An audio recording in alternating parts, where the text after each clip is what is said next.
The Environmental Protection Agency, also known as the EPA, is a government entity in charge of regulating environmental issues.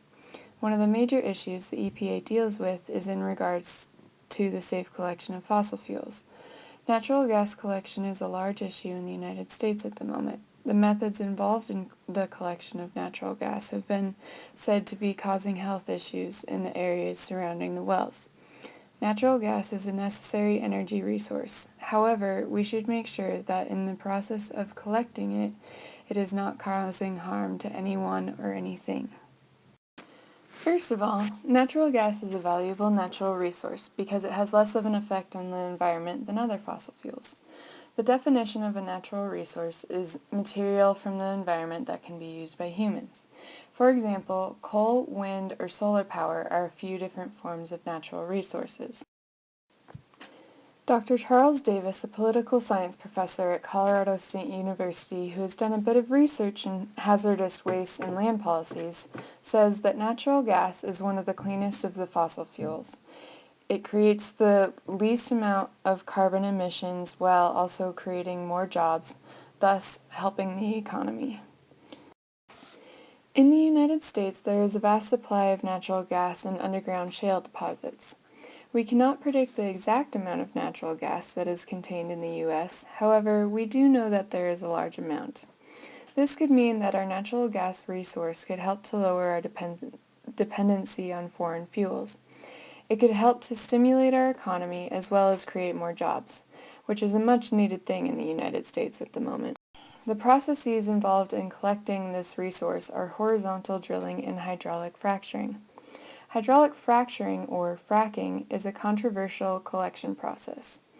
In Engineering and Technology magazine, they give a good overview of what happens in the fracking process. The procedure first involves drilling a well, which, depending on how long the horizontal section is, could take up to a week to complete. After the drilling has been completed, the pipes are inserted into the well. The horizontal sections of the well have perforations in the pipe so that the injection fluids can be pumped into the shale. These fluids, containing water, sand, and chemicals, are pumped into the well at high pressures, causing the shale to fracture and release the natural gas. The injection process goes on until the fractures in the rock are long enough, generally about 200 to 300 meters in length. This requires about 20,000 cubic meters of water in the process.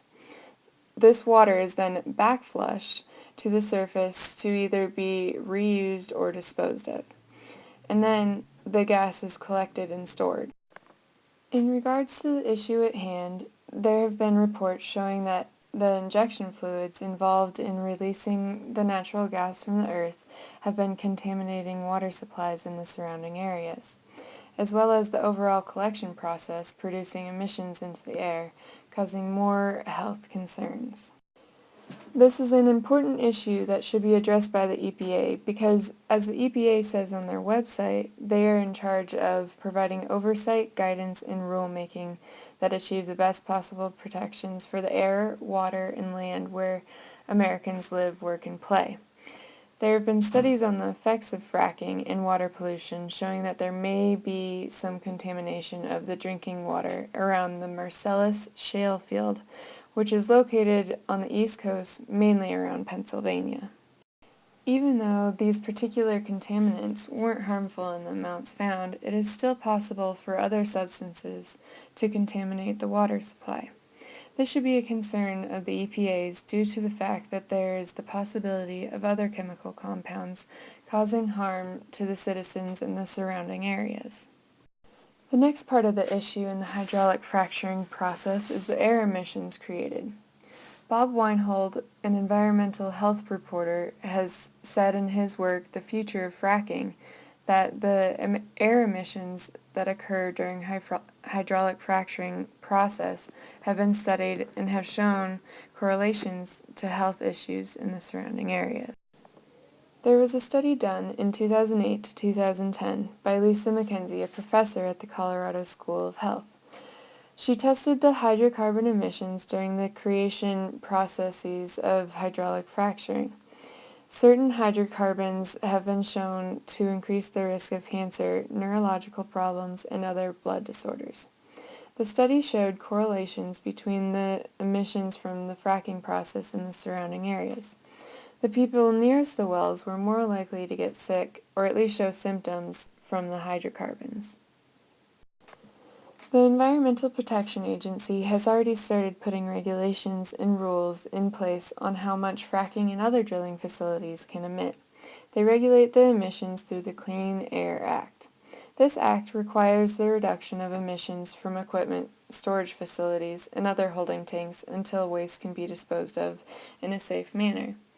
The Clean Air Act is meant to help reduce up to 95% of the air pollutants released by these wells.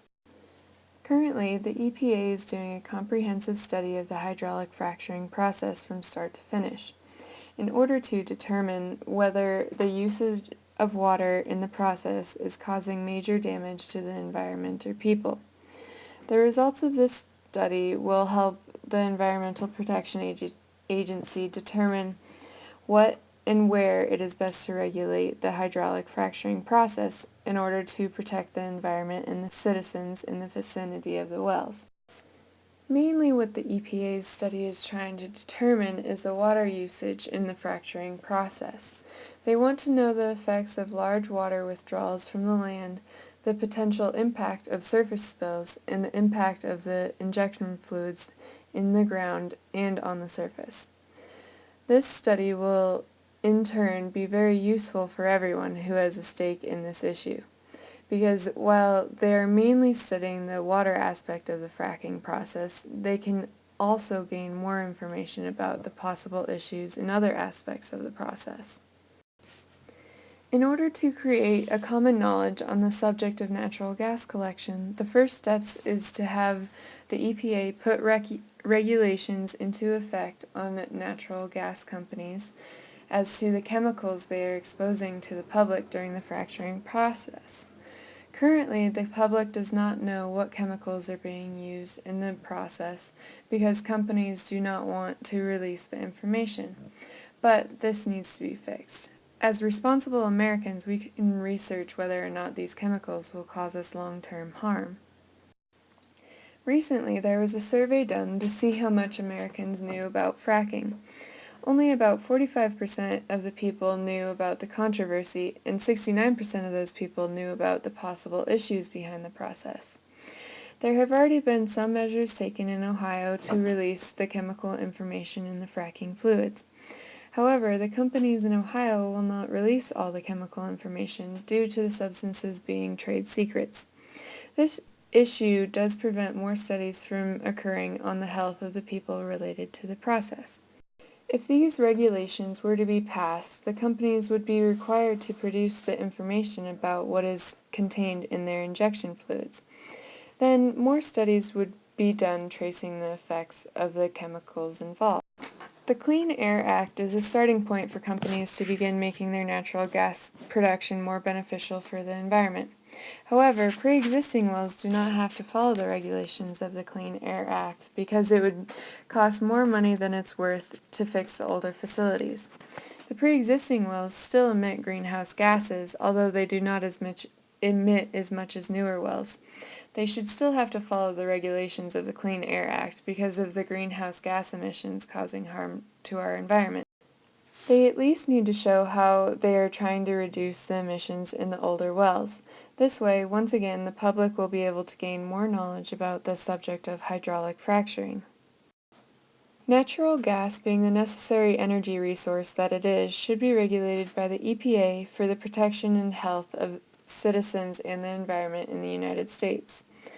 The release of information about the fracking process and fluid compositions will help the public to better understand and make their own choice about the effects of fracking.